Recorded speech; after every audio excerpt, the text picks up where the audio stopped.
Un sommet pour fermer la route des Balkans.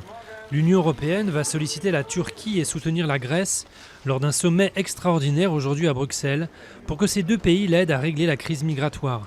Le projet de déclaration finale du sommet stipule que le flux des migrants irréguliers le long des Balkans occidentaux arrive à son terme. Cette route est désormais fermée. En France, c'est le démantèlement de la jungle de Calais qui se poursuit. Dans le même temps, s'ouvre à Grande-Synthe, près de Dunkerque, un camp humanitaire pensé et financé par Médecins sans frontières. Et dans le cadre du plan européen de répartition des réfugiés, 150 sont arrivés aujourd'hui en France en provenance de Grèce. Ted Cruz, seule alternative à Donald Trump chez les Républicains.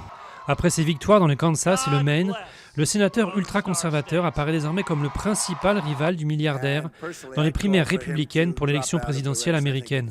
Dans l'autre camp, Bernie Sanders a remporté 3 États ce week-end, mais Hillary Clinton conserve sa position de favorite pour l'investiture démocrate. EDF chute en bourse. L'action du groupe public a décroché de 8% à l'ouverture des échanges. En cause, la démission de son directeur financier Thomas Pickmal, qui juge trop risqué à court terme le projet de construction de 2 réacteurs nucléaires de type EPR en Angleterre. Les syndicats d'EDF ont également demandé le report du projet. C'est le sacre de Martin Fourcade. Au pays du biathlon en Norvège, le Français a tout raflé. 3 titres de champion du monde en 3 courses et la tête du classement général de la Coupe du Monde pour la 5e année consécutive. Jamais un biathlète n'avait régné aussi longtemps sur sa discipline.